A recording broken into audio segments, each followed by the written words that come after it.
guys, welcome back to Medical Coding with Blue. Today's episode is all about time-saving tips for your medical coding exam. If you are brand new to my channel, welcome. I am Blue, I'm a medical coder. Okay guys, I often get the question of how can I get through my test quickly? I'm taking this certification exam or that certification exam, and if you're taking the CCS, the CCA, the CCSP, or even the CPC, these tips will apply to you.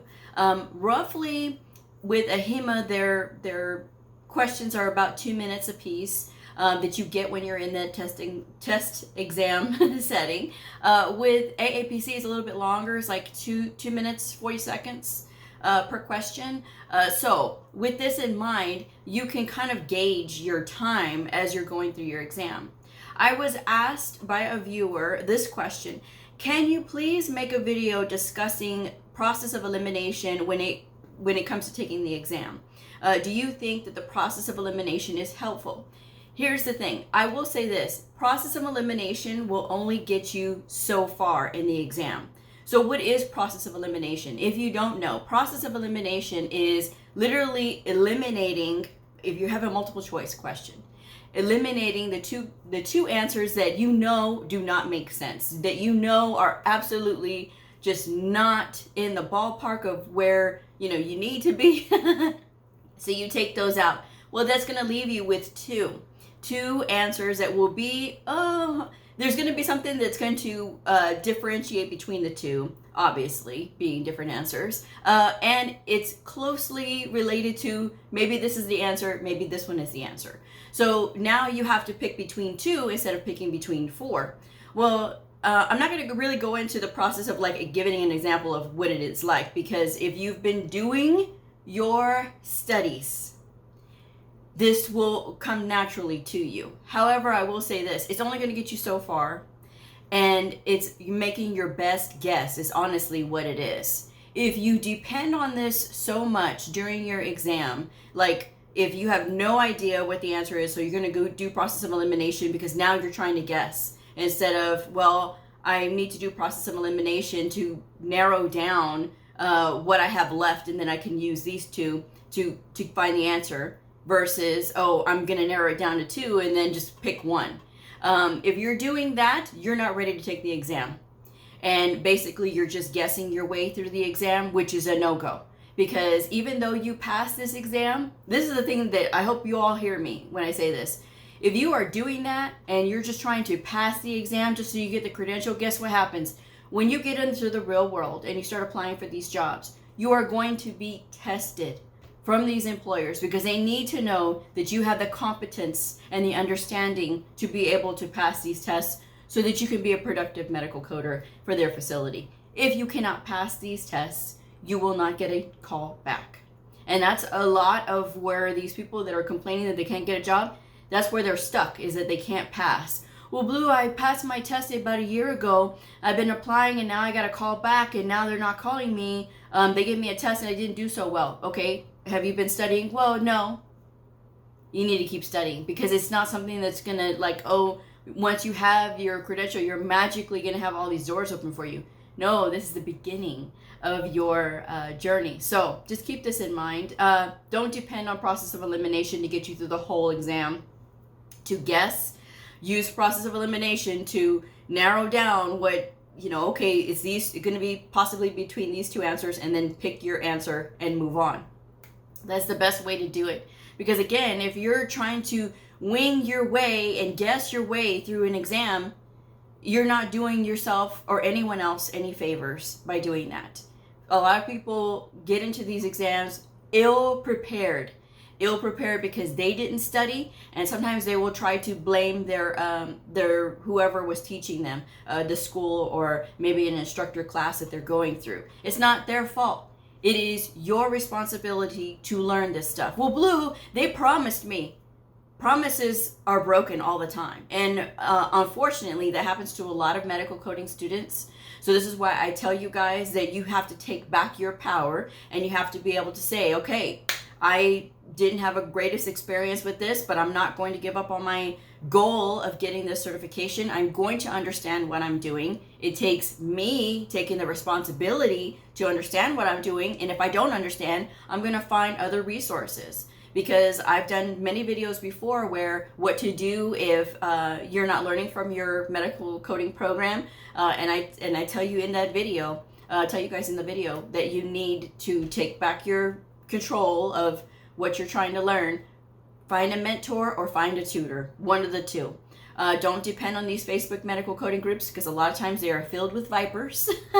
And I will say this, I do have a Facebook page. I hate the Facebook page. I will tell y'all this right now, because it is so annoying to get people on there who are just selling junk stuff. And, oh, did you hear about this program, that program? My inbox on Facebook is for Medical Coding with Blue is flooded with those stupid ones. Oh, did you hear about the new DHHS program? I finally made a post and said, you know what? Stop emailing me those stupid posts, and stop trying to sell me things. I am this close to shutting that page down, this close, because it's annoying. It's not the place where I thought it was going to be, because you all had asked for it. Oh, we want a place where we can talk. No one is talking. No one is talking, and no one goes there. So I am this close to shutting it down. I don't know. I will think about it. But again, this close. Getting back to the topic at hand. So prepare yourselves. And if like I said, if your program is not preparing you, then you absolutely have the right to go through these books on your own and start to study. And now it takes going through the right books. And I've always mentioned to get the AHA, the American Hospital Association, ICD-10-CM and ICD-10-PCS coding handbook with the answers. I recommend AHA because AHA breaks it down the best way, okay?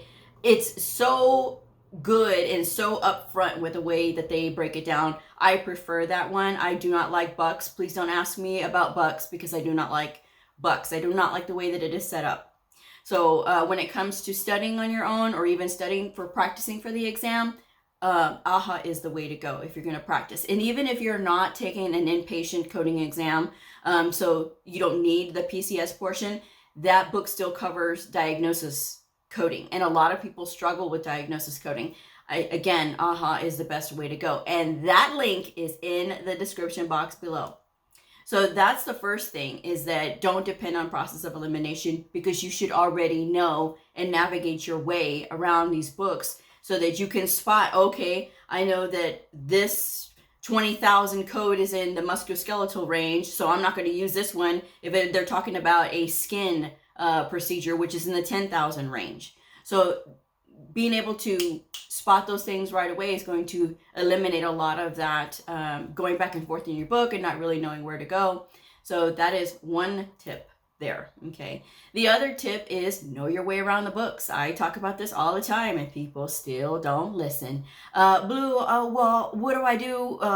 How do I get through these books faster? Have you looked through every single page of the book? Well, no, I don't want to waste my time. Okay, again, you are looking through every single page to familiarize yourself with the book, because that's a really big problem that a lot of medical coders have, and even medical coding students have, is that they don't know their way around the book. You don't know about all the little nooks and crannies that are in there, like all of the anatomy plates, all of the little tips. They have like tip sheets as far as like the prefixes, suffixes, and root words. They have some common ones listed in there. And that is with the CPT manual and the CPT by the AMA that everybody has to use. Now, depending on the publisher that you are using for your diagnosis book and for your HCPCS, if you're having to use HCPCS, or if you're having to use the ICD-10 PCS book, it really does depend on the publisher that you use. Now, you do get your choice on your diagnosis book, your ICD-10-CM book,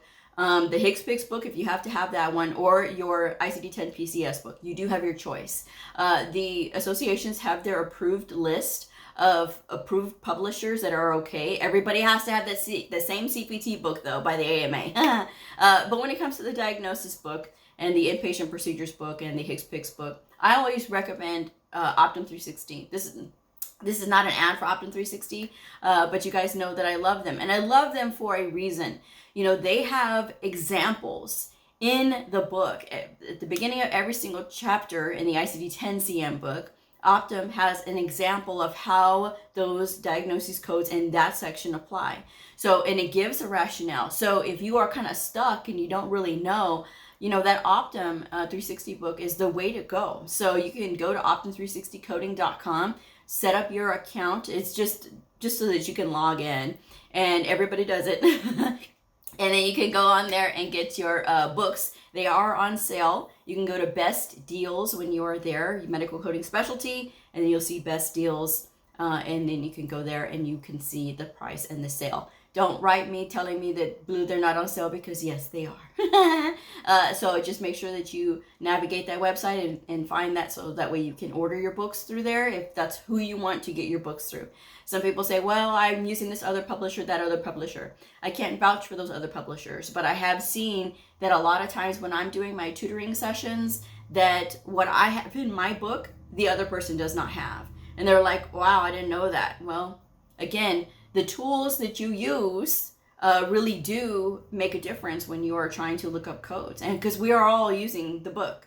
No one uses an encoder on any medical coding exam. So you have to be proficient with the book, and you have to know how to look up things in the book.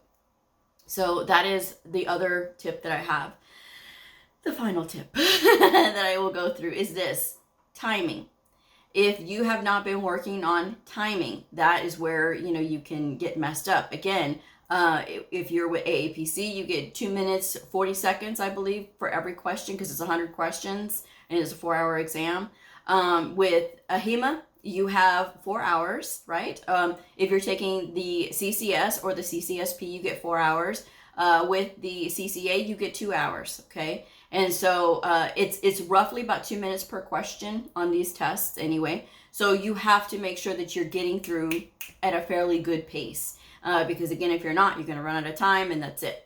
So if you're timing yourself, if you're going through your workbooks, like I always advise you guys to go through the AHA workbook, go through the CPC study guide.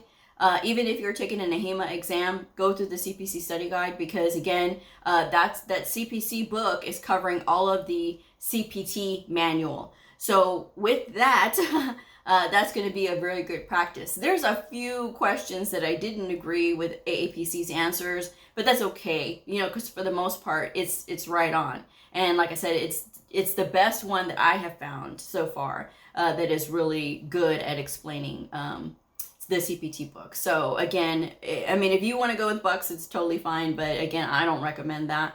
And I've had plenty of Bucks books, so I've been through those books before. I love books, as you can see. I love books, and so I pay attention to the publisher. I pay attention to the structure of the book, how it is set up. No, I do not recommend the AHIMA exam prep study guides. I do not recommend those at all. So if you have the CCS, the CCSP, or even the CCA study guide, I don't recommend it, because a lot of people will write me madder than a wet hornet, and saying, oh, Blue, none of those questions were on the exam. Guys, I mean, hello, if they did, everybody would be able to pass these tests, and there would be no real true gauge of a person's knowledge, when they are, when they pass that exam. The CCS is a very difficult exam to pass.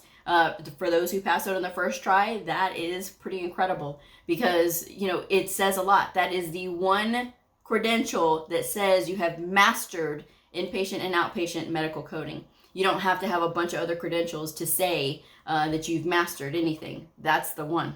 And so that's what I'm just trying to say to you guys. So work on your speed.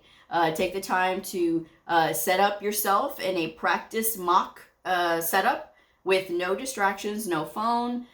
Get through your practice materials. You can go through that AHA book. It does have practices in the back, which is great, which I love. And even though they may ask for what is the inpatient procedure, you can just totally skip that. You can work on the diagnosis part. Just something to kind of give you that practice, okay?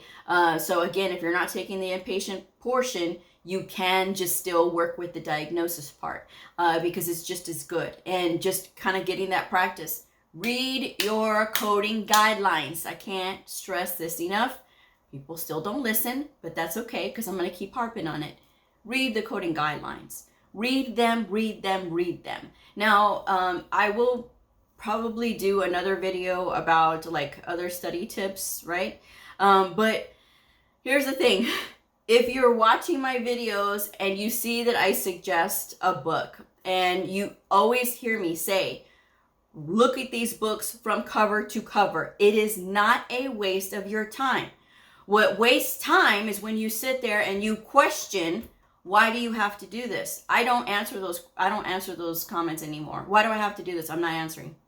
If you ask me, do I have you? I know you mentioned this book and that we should look through all of them, look through the whole book, but do I have to do it for this one? I'm not answering.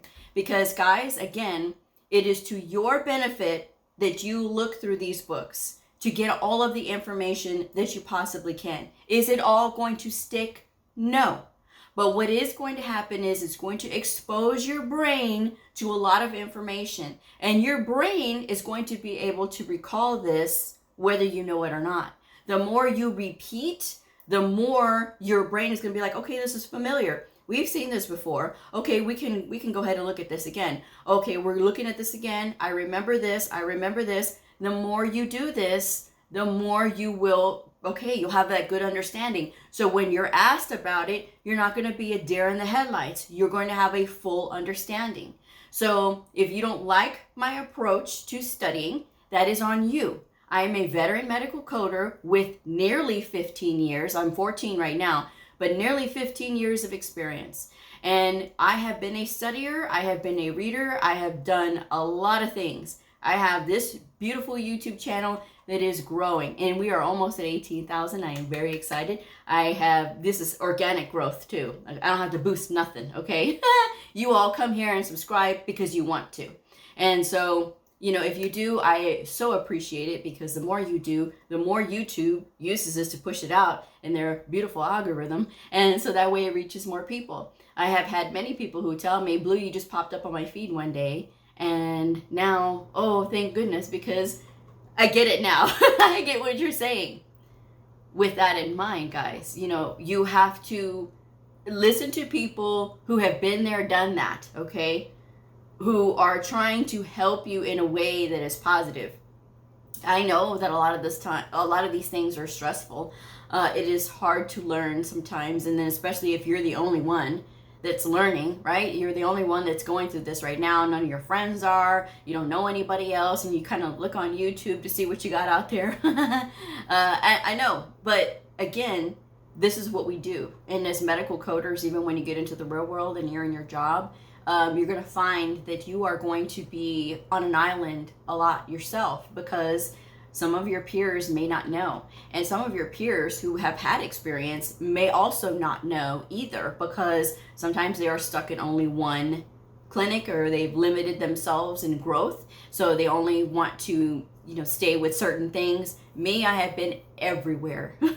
everywhere. I have worked for outpatient clinics. I have done inpatient professional fee services. I haven't worked inpatient yet.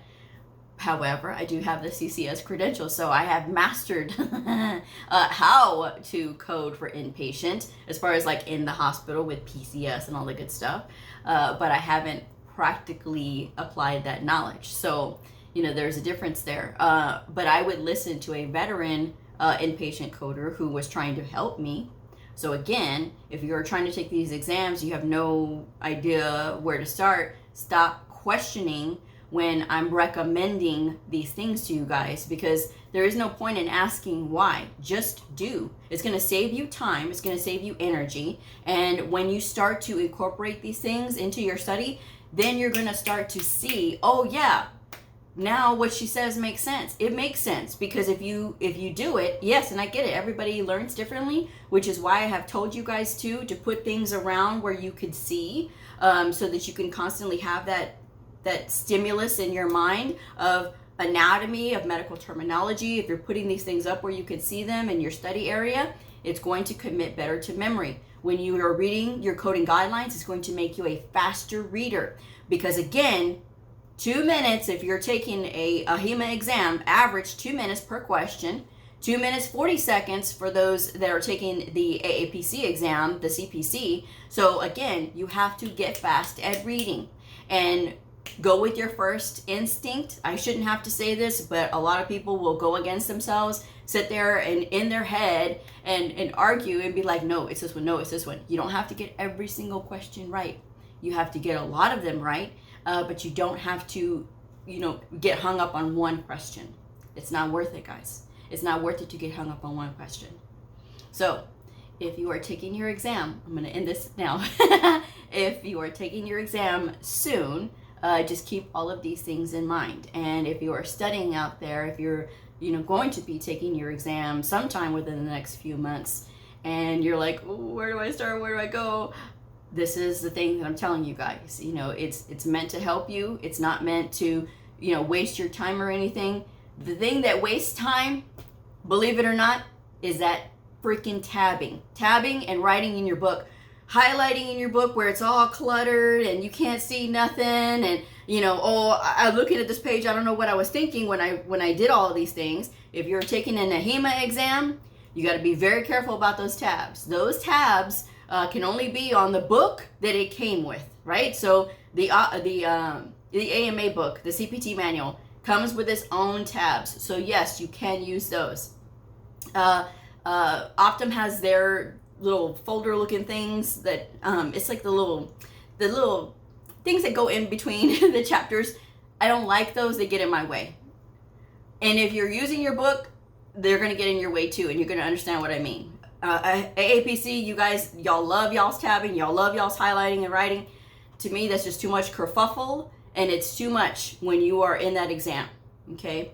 So make sure that you limit that. That's my advice anyway. If I had it my way, no tabs, no writing, no highlighting, no nothing in those books. Nothing.